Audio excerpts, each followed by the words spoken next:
Hello students, welcome to my channel. Today we are going to discuss about structure, properties and synthesis methods of diborane. So coming to the diborane belongs to boranes family.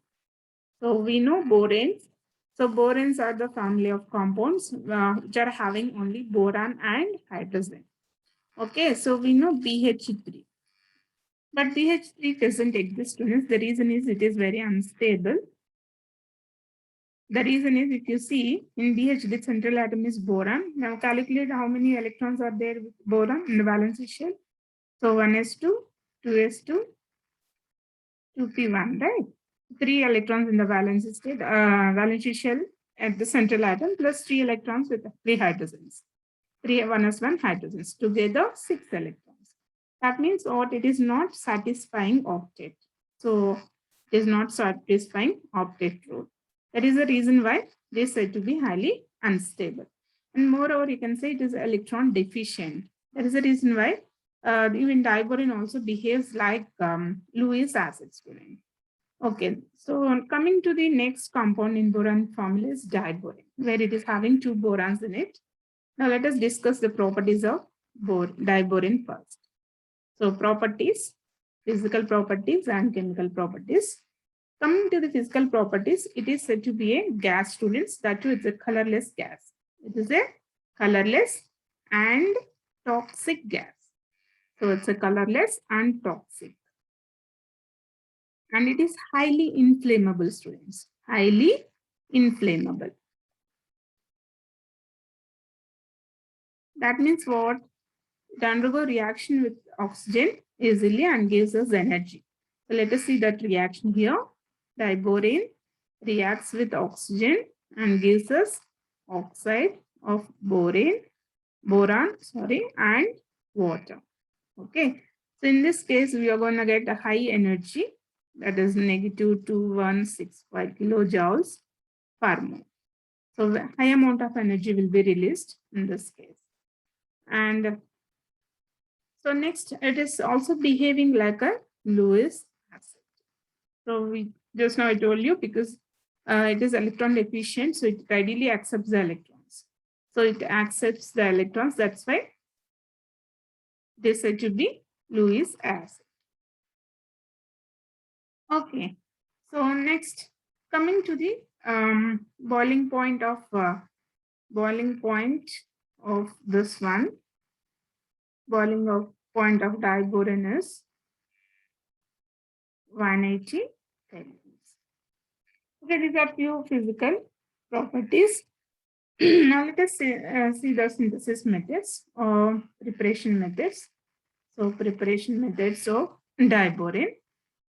So I will give you the important preparation methods here. So the first one is treatment of boron trifluoride with lithium aluminum hydride. Lithium aluminum hydride, okay, LiLH4 in presence of diethyl ether. Okay, diethyl ether. So this undergo reaction and gives us diborane. So one of the important method, and we are also going to get lithium fluoride and AlF3 as a byproducts. And let's balance this equation. 4 moles of DF3 and 3 moles of lithium aluminum hydride. And you're going to get 2 moles of this one, 3 and okay. So this is the first method, students, where boron trifluoride is treated with lithium aluminum hydride in the presence of diethyl ether. Now let us see the second method, oxidation of sodium borohydride, NaBH4. So, and it is undergoing oxidation with iodine. So what kind of oxidation here? In presence of halogen, iodine, it is undergoing oxidation and gives us borane, diborane, and it also gives us byproduct sodium iodide and H2 gas. Okay, let's balance this one. 2 moles of this, okay, and 2 moles of this. I think it got balanced. Now, one more last preparation method. Okay, so boron trifluoride on reaction with sodium hydride. Okay, boron trifluoride on reaction with sodium hydride. It also gives diborane and sodium chloride. So balance this equation, 2 moles of this, 6 moles of this, 3 to 6. How many moles we are left with? 6 moles. Okay. So these three are the important methods of preparation of diborane students. Now let us discuss about the structure. The very important part that we need to discuss here is structure of diborane. Structure of diborane is very important because it is having a bridge type of bond. I mean, different kind of bonding. We'll be having bridging bonds. So here, if you see, two borons are there. Each boron is having 3 valence electrons, 1s2, 2s2, 2p1. So let us see this one, 2s2 and 2p1. Okay, so it is undergoing sp3 hybridization. So first excited state you can see.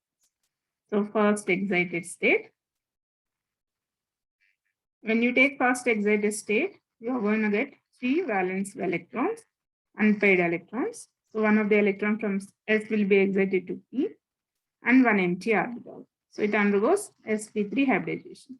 Similarly, another boron will also undergo same kind of hybridization, sp3 hybridization. So here the central atom boron is undergoing sp3 hybridization. Okay, fine. Now, so each boron have 4 sp3 hybrid orbitals. 4 sp3 hybrid orbitals. Out of 4, 3 are half filled and 1 is empty. Here also 3 are half filled, 1 is empty. Now each boron out of these 4, 2 sp3 orbitals will be undergoing interaction with 2 hydrogen 1s1 half filled orbitals. So I'm going to write the structure this side. Okay. So let us take 2 boron atoms, and each boron is utilizing its, this is sp3 orbital. Okay. And this is another sp3. This is another. So total 4 sp3 orbitals, right? Each boron is having 4 sp3 orbitals. So write these ones, sp3 orbitals of boron.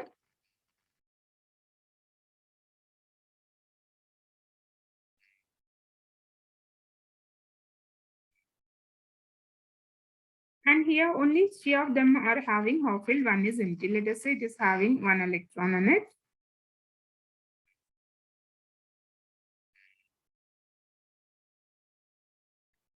And this is also having 1 electron. This is also having 1 electron.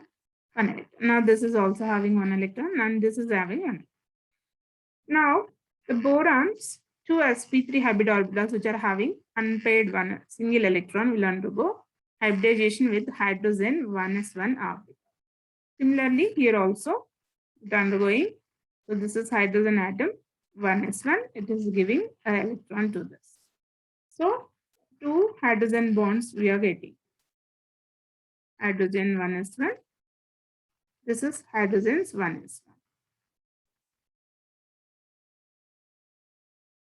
Okay, students. Now here, so these 2 have been utilized for bonding with hydrogens. So we are getting direct single covalent bond. Okay. Now the rest of the 2, each boron has 1 electron. So 1 electron I wrote here and 1 electron I wrote. And 2 more hydrogen atoms also there. So what they do is, so they share. One boron will give 1 electron, the other boron's empty orbital, and will equally be shared with hydrogen 1s orbital. So here the electron is given by the hydrogen. So now all 3 atoms together, they are going to share this single pair of electrons. Okay. Similarly, in this case, now this boron has given single electron. This boron will give you electron. So hydrogen 1s1 orbital, and this electron pair will be utilized by all the 3 atoms. So this bond is said to be BHB bridging bond. Bridging. So let us write the structure here. How will be the structure? Boron, hydrogen, boron, boron, hydrogen, boron. So these 2 bridging bonds and two end-to-end hydrogen bonds. So this is the structure of boron. Dear students, so structure of boron is quite easy to explain.